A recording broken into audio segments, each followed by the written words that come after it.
Good afternoon. My name is Nyesom Wike. I'm here with my brother, Kenneth Goodluck and Mr. Macpherson Olimini by my left.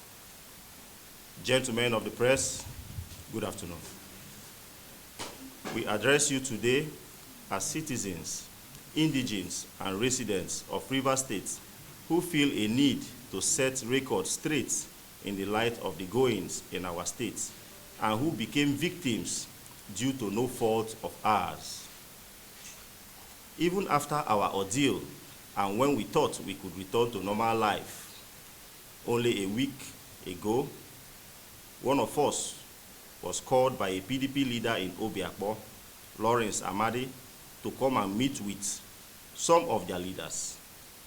Upon further prodding, he said they were reaching out to us to persuade us to rewrite our story in order to implicate Right Honorable Edison Ehie as the sponsor or mastermind of the fire incident at the State House of Assembly complex, as a follow-up to former head of service George Wike's press briefing in Abuja. This has prompted us to speak out as we do not want to be part of any nefarious act, especially after the torture we faced.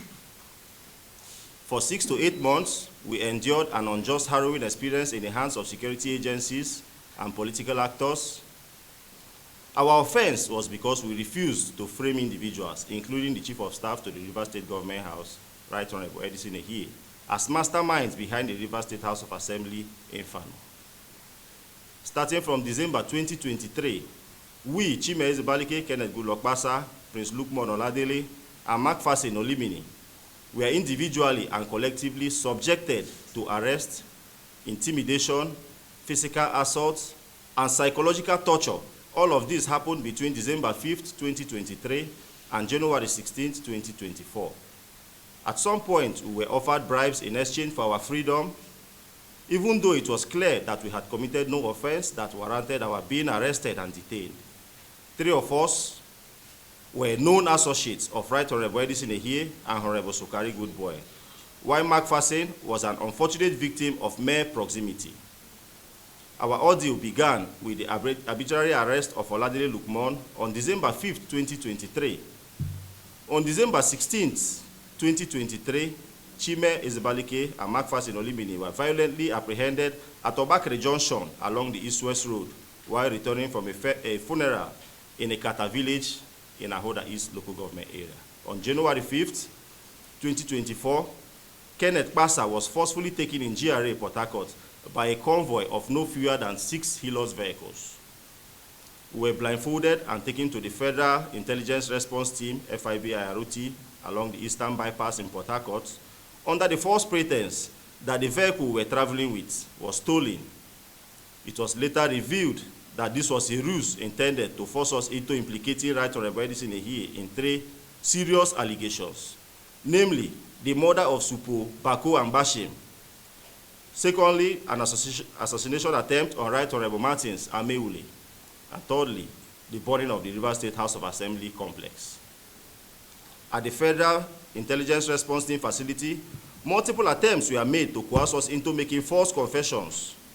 We are denied access to our legal representation, and when permitted to write statements, were stopped midway for not writing what they wanted, statements that falsely implicated Edison Ehie and others. In a particular distressing moment, Honorable Major Jack, a member of the Rivers State House of Assembly and an ally of Nyesom Wike, the FCT Minister, arrived in the company of a uniformed officer and personally pressured us to implicate the Chief of Staff to the Rivers State Government House. When we resisted and refused, they resorted to beatings, starvation, and psychological torture. Days later, Honorable Major Jack and former chairman of Ikwere Local Government, Samuel Wanosike, returned, were offered money alongside promises of a fully paid trip to Ghana or any country of our choice with our families in exchange for implicating Edison Ehie and others, which we rejected all. On December 19, 2023, we were forcefully transferred to Abuja by road and arrived on December 20th to yet another round of inhumane treatment. Kenneth Pasa, also subjected to a brutal experience in Port Harcourt, was later moved to Abuja. In his case, the same bribe of 200 million and a trip to Ghana for himself and his family was offered by Samuel Wanosike reportedly on the instruction of the FCT Minister. Shockingly, security agents even instructed another detainee to identify Kenneth Kpasa as an arsonist in exchange for his own release. Kenneth Kpasa later identified this man, Donald Osiga, by his voice. The same individual, according to the late SP Bako's girlfriend, used to deliver food to the deceased. Confessed to Kenneth that he was pressured by the police to forcefully frame him. Due to deteriorating health, vomiting, high blood pressure, and fever, Macpherson Olimini was released on January 16, 2024. Shortly after, other suspects were brought into custody on new unrelated allegations tied to the murder of SP Bako.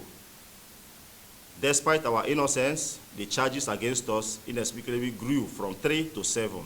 We were remanded in Kuje Correctional Facility for 6 months. The case eventually transferred to the Federal High Court in Port Harcourt due to jurisdictional issues. Finally, in November 2024, after almost a year of suffering, the charges against us were dismissed. It was a silent admission of grave injustice we suffered. This press briefing is not just to tell our story. It is a call to action. No innocent youth of Rivers State should ever have to endure the torment we suffered. We speak today because others may not have the strength or support system to withstand what we just did. We believe that Nigeria remains the only country we have, and no Nigerian deserves to be tortured, humiliated, and hunted like we were. We demand justice to everyone. We call on every civil society, the media, and the justice-loving Nigerians to stand with us in ensuring that no political agenda or ever weaponizes the state security apparatus against innocent citizens. This country is bigger than any one of us, and all of us deserve to live in a country where no one is oppressed. Thank you, and God bless you.